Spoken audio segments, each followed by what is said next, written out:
లూకాసు సువార్త 18వ అధ్యాయము 1 నుంచి 8 వచనాలు చదువుకుందాం. లూకాసు సువార్త 18వ అధ్యాయము 1 నుండి 8 వచనాలు. వారు విసుకక నిత్యము ప్రార్థన చేయుచుండవలెననుటకు ఆయన వారితో ఈ ఉపమానము చెప్పెను.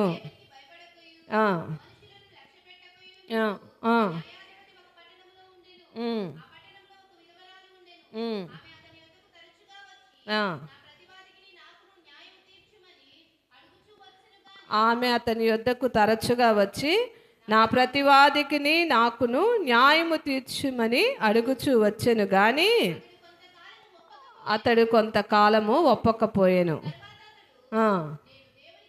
నేను దేవునికి భయపడకయు మనుషులను లక్ష్య పెట్టకయు ఉండినను ఈ విధవరాలు నన్ను తొందర పెట్టుచున్నది గనుక ఆమె మాటి మాటికి వచ్చి గోజాడకుండునట్లు ఆమెకు న్యాయము తీర్తునని తనలో తాను అనుకొనెను. మరియు ప్రభువు ఇట్లనెను, అన్యాయస్తుడైన ఆ న్యాయాధిపతి చెప్పిన మాట వినుడి. దేవుడు తాను ఏర్పరచుకొనిన వారు దివారాత్రులు తన్ను గూర్చి మొరపెట్టుకొనుచుండగా వారికి న్యాయము తీర్చడా? ఆయన వారికి త్వరగా న్యాయము తీర్చును. వారి విషయమే కదా ఆయన దీర్ఘశాంతము చూపుచున్నాడని మీతో చెప్పుచున్నాను. అయినను మనుష్య కుమారుడు వచ్చినప్పుడు ఆయన భూమి మీద విశ్వాసము కనుగొనున. చిన్న ప్రార్థన చేసుకుందామండి. అందరూ తలలు వంచండి మీ హృదయాల్లో. మరి ప్రభువుని వేడుకొనండి. ప్రభువా మాతో మాట్లాడండి. ఈ నూతన సంవత్సరంలో మరి మొదటి బుధవారం స్త్రీలుగా నీ సన్నిధికి మేము వచ్చి ఉన్నాం. మీరు మాతో ఏమైతే మాట్లాడాలనుకుంటున్నారో మీరు మాతో మాట్లాడండి. వినగలిగే చెవిని మాకు దయచేయండి అని ప్రభువుని అడుగుదాం.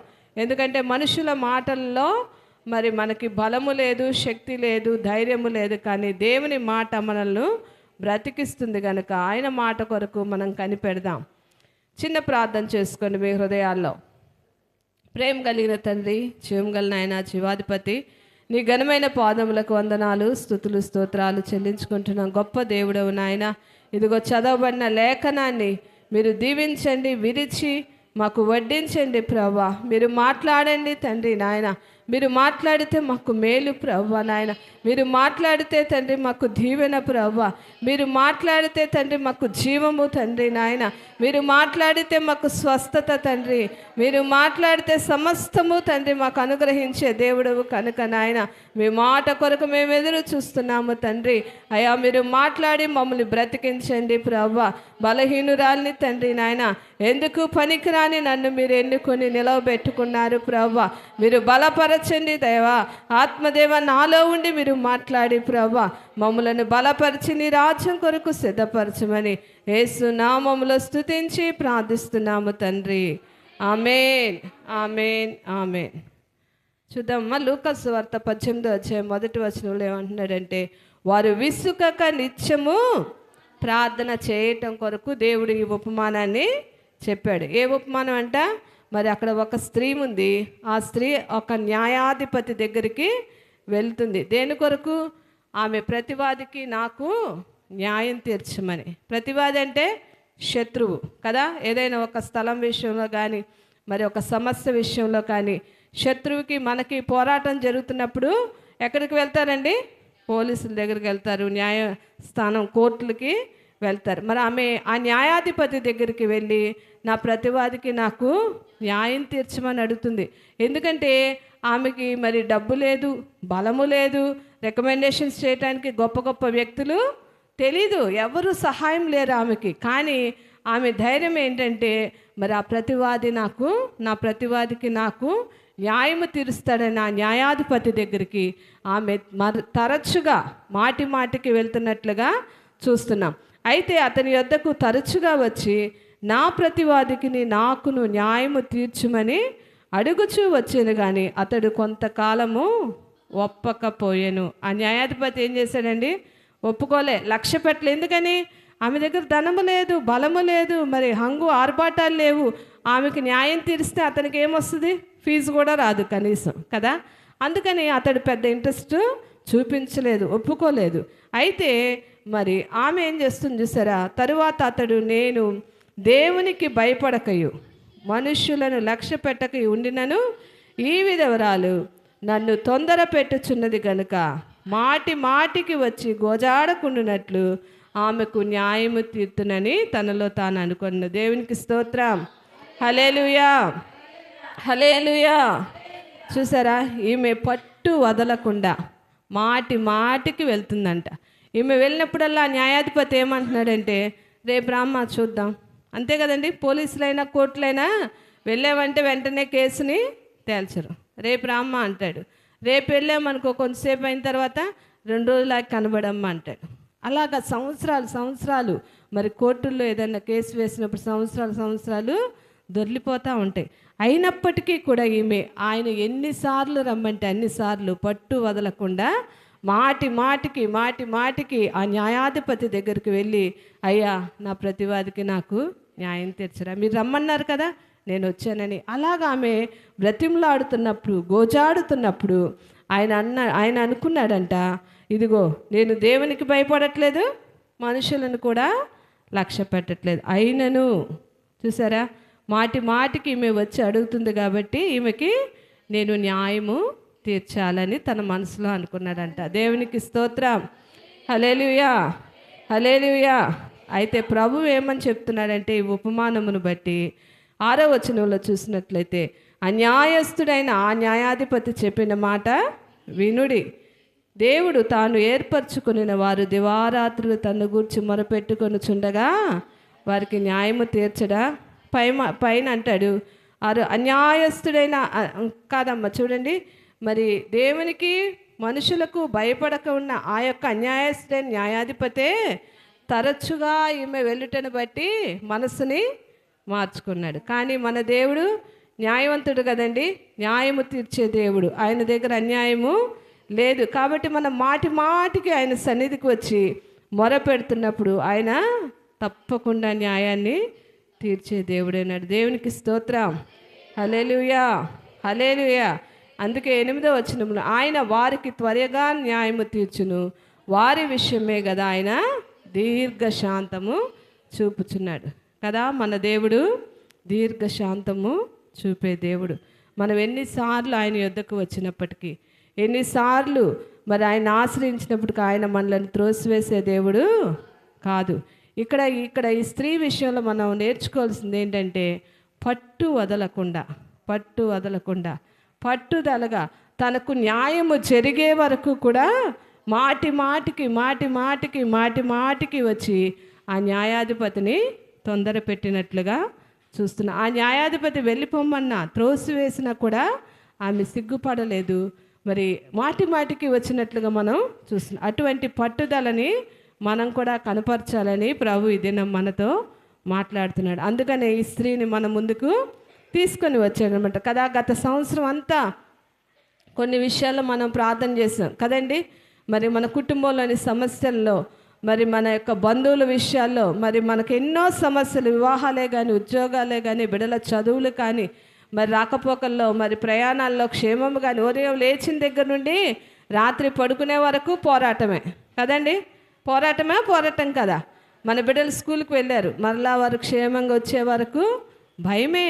కానీ దేవుణ్ణి బట్టి మనకి ఒక నిరీక్షణ, ఒక ధైర్యం, ఒక ప్రార్థన మనకి కాపుదలగా ఉంటుంది. మరి పురుషులు బయటకు వెళ్తున్నారు, మరి వారు ఏ స్థలాల్లో ఉంటున్నారు, ఎక్కడెక్కడ ఉంటున్నారు, ఏ పాపాల్లో పడిపోతారో, ఎక్కడ బలహీనలైపోతారో అని వారి నిమిత్తం కూడా ప్రార్థించవలసిన భారం మన మీద ఉన్నది. అంత మాత్రమే కాదు, కొన్ని కఠినమైన జటిలమైన సమస్యలు ఉంటాయి, మొండి సమస్యలు ఉంటాయి, అవి ఎవ్వరూ తీర్చలేరు కదా. అటువంటి విషయాల్లో కూడా మనం వాటిని పట్టుకొని దేవుని దగ్గరకు వచ్చినట్లయితే దేవుడు తప్పకుండా న్యాయాన్ని తీర్చే దేవుడుగా ఉంటున్నాడు. అందుకనే ఈ సంవత్సరం మనం ఏం చేయాలంటే పట్టుదల కలిగి ప్రార్థన చేయాలి. ఈ సంవత్సరంలో దేవుడు గత సంవత్సరంలో ఆగిపోయిన కార్యాలని ఈ సంవత్సరం దేవుడు జరిగించుటకు ఇష్టపడుతున్నాడు. దేవునికి స్తోత్రం. హల్లెలూయా, హల్లెలూయా. కాబట్టి ఈ సంవత్సరం నిరీక్షణ కోల్పోకుండా మనం ఈ సంవత్సరం పట్టుదల కలిగి ఆ విషయాన్ని ఎత్తిపట్టి దేవుని సన్నిధిలో మనం ప్రార్థించినట్లయితే దేవుడు దీర్ఘశాంతం కలిగిన దేవుడు, న్యాయవంతుడు. రాబోతున్న దినాల్లో మన కోరికను సిద్ధింపచేసి ఆలోచన యావత్తును కూడా సఫలపరచునుగాక. ఆమేన్, ఆమేన్. కాబట్టి మనం ఏం చేయాలంటే విసుగక నిత్యము ప్రార్థన చేయాలి. చూడండి, 1 సమూయేలు 7వ అధ్యాయం 3వ వచనం చూద్దాం. 1 సమూయేలు 7వ అధ్యాయము. సమూయేలు ఇశ్రాయేలీయులందరితో ఇట్లా, నేను నీ పూర్ణ హృదయముతో యెహోవా యొద్దకు మీరు మల్లుకొనిన ఎడల. చాలమ్మా, చూసారా ఎలా మల్లుకోవాలండి యెహోవా యొద్దకు? పూర్ణ హృదయం. చాలామంది సగం సగం, అటు లోకం ఇటు దేవుడు కదా, అటు ఆచారాలు ఇటు దేవుడు. అసంపూర్ణంగా ఉంటే దేవునికి ఇష్టం ఉండదు. సంపూర్ణంగా, అసలు మన మొదటి ఆజ్ఞ ఏంటి? నీ పూర్ణ హృదయముతో పూర్ణ మనస్సుతో నీ దేవుడైన యెహోవాను పూర్ణం మొత్తం ప్రభువా మీరే, సంపూర్ణంగా నీకే నేను మరి అంకితం అయిపోయినట్లుగా పూర్ణ హృదయముతో యెహోవా యొద్దకు మీరు మల్లుకొనిన ఎడల అన్య దేవతలను, అష్టారోతు దేవతలను మీ మధ్య నుండి తీసివేసి పట్టుదల కలిగి, దేవునికి స్తోత్రం, హల్లెలూయా, హల్లెలూయా, పట్టుదల కలిగి యెహోవా తట్టు మీ హృదయములను త్రిప్పి ఆయనను సేవించుడి. అప్పుడు ఆయన ఫిలిస్తీన్ల చేతిలో నుండి మిమ్మల్ని విడిపించును. దేవునికి స్తోత్రం, హల్లెలూయా, హల్లెలూయా. ఇక్కడ 2 మాటలు చెప్తున్నాడు సమూయేలు. ఇశ్రాయేలీయులతో ఏం చెప్తున్నాడంటే, మీ పూర్ణ హృదయంతో యెహోవా యొద్దకు మీరు మల్లుకోండి.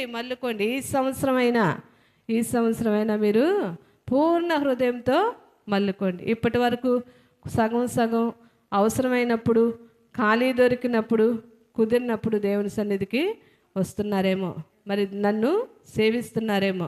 అలా కాదు, పూర్ణ హృదయంతో ఒక తీర్మానం చేసుకోండి. ఈ సంవత్సరం అంతా కూడా ప్రభువా, పరిస్థితులు ఎలా ఉన్నా సరే మనుషుల కొరకు కాదు, మీ కొరకు మేము జీవించాలి, నీ సన్నిధిలో మేము గడపాలి. భక్తుడైన దావీదు అంటాడు కదా, మరి నీ మందిర ఆవరణంలో 1 దినము గడుపుట 1000 దినాల కంటే శ్రేష్టం. మరి రాజయ్యుండి కూడా ఆయన మందిరంలో గడపడానికి ఎంతో ఇష్టపడేవాడిగా ఉంటున్నాడు. కాబట్టి అట్టి తీర్మానం మనం ఈ సంవత్సరం చేసుకోవాలి. ఎట్టి తీర్మానం అండి? సంపూర్ణంగా పూర్ణ హృదయంతో యెహోవా యొద్దకు మీరు మల్లుకోవాలి. అంటే మొదటి స్థానం ఆయనకి మనం ఇవ్వాలి. మొదట ఆయన నీతిని, ఆయన రాజ్యాన్ని మనం వెతికినట్లయితే మిగిలినవన్నీ కూడా ఆయన ఇవ్వటానికి సమర్థుడా కాదండి? సమర్థుడు కదా. ఆయనకు అసాధ్యమైనది ఏది కూడా లేదు, సమస్తము ఆయనకి సాధ్యమే. కాబట్టి మనం మొదటగా ఆయన సన్నిధిని వెతకాలి. పూర్ణ హృదయంతో యెహోవా యొద్దకు మల్లుకున్నప్పుడు అంత మాత్రమే కాదు, మనలో కొన్ని ఉంటాయి. ఏంటవి? దేవునికి అయిష్టమైన కార్యాలు. వాటిని మనం తీసివేసుకోవాలి కదా. చెడుతనమును అసహించుకోవాలి, పాపాన్ని విడిచిపెట్టాలి. దేవుడికి ఇది అయిష్టం అన్న ఆ విషయాన్ని మనం విడిచిపెట్టాలి. అన్య దేవతలను, అష్టారోతు దేవతలను మీ మధ్య నుండి తీసివేయాలి, మనలో నుండి తీసుకువేయాలి. దేవుని సేవించటానికి, దేవుని మందిరానికి రావటానికి ఏదైతే ఆటంకంగా ఉందో, ఏదైతే అడ్డుబండగా ఉందో వాటినన్నిటినీ మనం విడిచిపెట్టాలా లేదండి? అప్పుడే మనం సంపూర్ణంగా ఆయన వైపు తిరగగలుగుతామన్నమాట. వాటన్నిటిని విడిచిపెట్టి తీసివేసి పట్టుదల కలిగి యెహోవా తట్టు మన హృదయాలను త్రిప్పి ఆయనను సేవించాలి. మొదటిగా పూర్ణ హృదయంతో ఆయన వద్దకు రావాలి. అన్య దేవతలు, అష్టారోతు, ఆయనకు ఇష్టమైనవి తీసివేసి మరి ఆయన తట్టు మన హృదయాన్ని సేవించినప్పుడు అప్పుడు ఏమంటున్నాడు చూడండి, ఆయన ఫిలిస్తీన్ల చేతిలో నుండి మిమ్మును విడిపించును. అంటే మనల్ని బాధపరిచే వారి చేతిలో నుండి, దుఃఖపరిచే వారి చేతిలో నుండి, శత్రువుల చేతిలో నుండి కదా, వారందరి నుండి మనల్ని విడిపిస్తాడు. మనకి తోడుగా ఉంటాడు. మనం ఏదైతే ఆశిస్తున్నామో, ఏదైతే కోరుకుంటున్నామో దాన్ని ఆయన నెరవేర్చుటకు ఇష్టపడుతున్నాడు. కాబట్టి ఈ సంవత్సరం తీర్మానం తీసుకోవాలి. పూర్ణ హృదయంతో ప్రభువా నిన్ను సేవించాలి అనే పట్టుదల మనకి కావాలి. ఏ పట్టుదల కావాలండి? పూర్ణ హృదయంతో నిన్ను మేము సేవించాలి అనే పట్టుదలగా ఈ సంవత్సరం మనం ప్రార్థించాలి. అట్టి హృదయాన్ని కలిగి మనము మన భౌతిక సంబంధమైన అవసరతల నిమిత్తం ప్రార్థించినప్పుడు దేవుడు తప్పకుండా మనకి న్యాయాన్ని తీర్చుటకు సంసిద్ధుడై ఉన్నాడు. అదేవిధంగా సామెతల గ్రంథం 4వ అధ్యాయం 4వ వచనాన్ని కూడా చూద్దాం. సామెతల గ్రంథం, ఆయన నాకు బోధించుచు నాతో ఇట్లనెను, నీ హృదయము పట్టుదలతో నా మాటలను పట్టుకొననేమో, నా ఆజ్ఞలను గైకొనిన ఎడల నీవు బ్రతుకుదు. దేవునికి స్తోత్రం. హల్లెలూయా, హల్లెలూయా.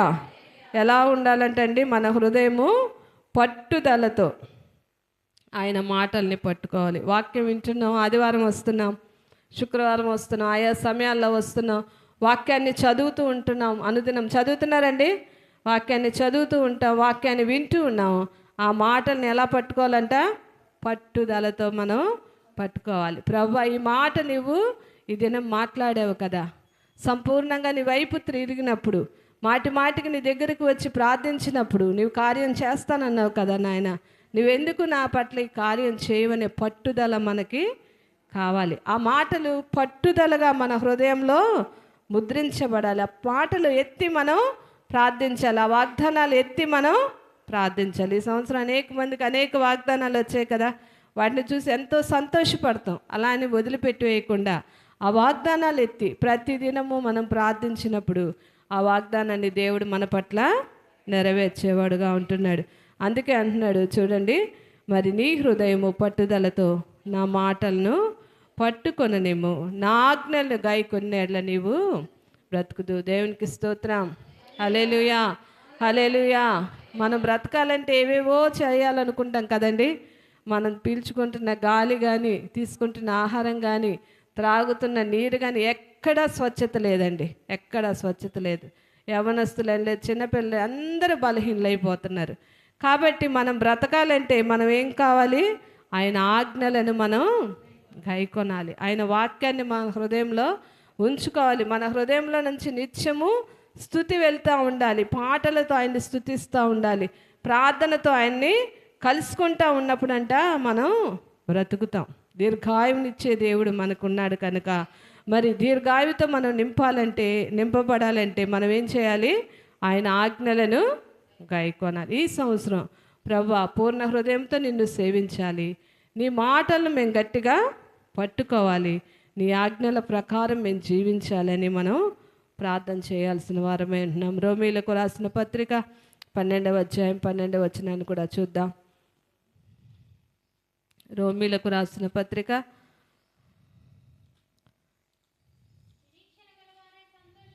నిరీక్షణ గలవారై సంతోషించుచు, శ్రమయందు ఓర్పు గలవారై, ప్రార్థన యందు పట్టుదల కలిగి ఉండుడి. దేవునికి స్తోత్రం.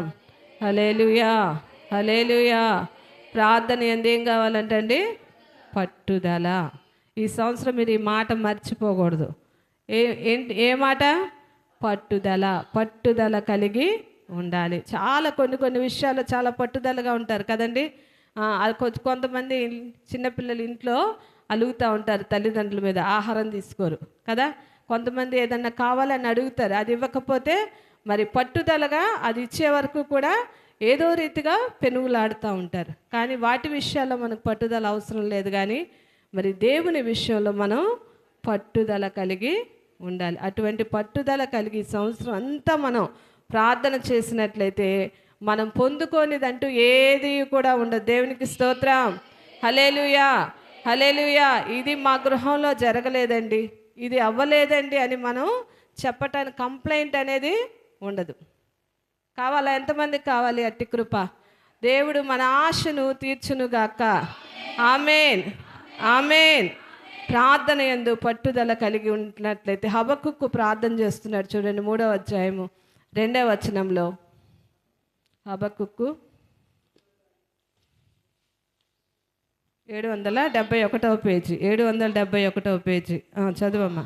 యెహోవా, నిన్ను గూర్చిన వార్త విని నేను భయపడుచున్నాను. యెహోవా, సంవత్సరములు జరుగుచుండగా నీ కార్యము నూతనపరచుము, సంవత్సరములు జరుగుచుండగా దానిని తెలియజేయము. చాలమ్మా. యెహోవా, సంవత్సరములు జరుగుచుండగా నీ కార్యాలు నూతనపరచుమని ప్రార్థన చేయాలి ఈ సంవత్సరం. ఎందుకంటే ఆయన ఉద్దేశాలు ఎలాంటివో మనం మరి 1 తారీఖున విన్నాం కదా. ఇర్మియా గ్రంథం 29వ అధ్యాయము 11వ వచనాన్ని చూద్దాం. ఇర్మియా గ్రంథం 11వ అధ్యాయం 9వ వచనం. చదువమ్మా. మీకు నిరీక్షణ కలుగునట్లుగా అవి సమాధానకరమైన ఉద్దేశములే కానీ హానికరమైనవి కావు. ఇదే యెహోవా వాక్కు. దేవునికి స్తోత్రం. హల్లెలూయా, హల్లెలూయా. మన పట్ల ఆయన ఉద్దేశాలు ఎలా ఉన్నాయంటండి, మనల్ని గూర్చిన ఉద్దేశించిన సంగతులంట ఈ రాబోతున్న కాలంలో మనకి నిరీక్షణ కలుగునట్లుగా సమాధానకరమైన ఉద్దేశంలే కానీ హానికరమైనవి కావు. ఆయన ఎంత మాత్రము కీడు చేసే దేవుడు కాదు. మనుషులుగా కొన్నిసార్లు మరి ఇతరుల విషయంలో కొన్ని అనాలోచనగా ఉద్దేశాలు కలిగి ఉంటారేమో, కానీ దేవుడు మాత్రం మన పట్ల ఎంత మాత్రం కూడా హానికరమైన సంగతులను ఉద్దేశించడు. కీడు చేసే దేవుడు కాదు కదా. పక్షపాతము లేని దేవుడు. ఆయన మంచివారిని చెడ్డవారిని చూస్తున్నాడు.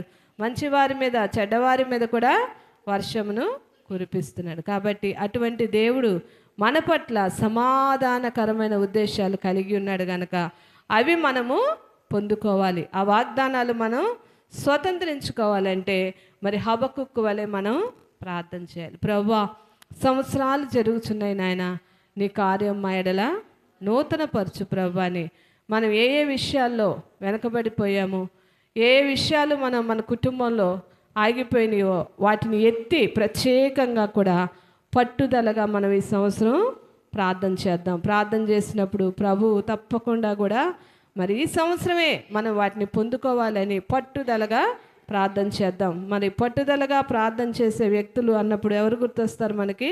యాకోబు గుర్తొస్తాడు కదండి. రాత్రంతా ప్రార్థన చేసి పెనుగులాడి, నీవు నన్ను ఆశీర్వదించితేనే కానీ నేను నిన్ను విడిచిపెట్టనని ఆ ఆశీర్వాదాన్ని పొందుకున్నాడు. అలాగనే ఈ లోక సువార్త 18వ అధ్యాయంలో కూడా మరి ఆ విధవరాలు, ఆ స్త్రీ తన ప్రతివాదికి తనకు న్యాయము తీర్చమని ఎలాగున మాటి మాటికి వెళ్ళిందో మనం కూడా తరచుగా ప్రభువు పాదాలు పట్టుకుంటూ మన హృదయంలో ఎల్లప్పుడూ ప్రభువుకి ప్రార్థన చేస్తూ ఉన్నప్పుడు దేవుడంట, అరే దివారాత్రులు మొరపెడుతున్నారు కదా, ఈ విషయంలో ఈమెకి నేను న్యాయం తీర్చాలి అని దేవుడి మనస్సుని మనం గెలుచుకునే విధంగా ఈ సంవత్సరం ప్రార్థన చేయాలని మిమ్మల్ని అందరినీ కూడా ప్రేమతో కోరుకుంటున్నాను. ప్రభు ఈ వాక్యమును దీవించి ఆశీర్వదించునుగాక. ఆమేన్. మన జీవితాలలో నెరవేర్చునుగాక. పట్టుదలగా ఈ మాటలను పట్టుకొందురుగాక. ఆమేన్, ఆమేన్, ఆమేన్.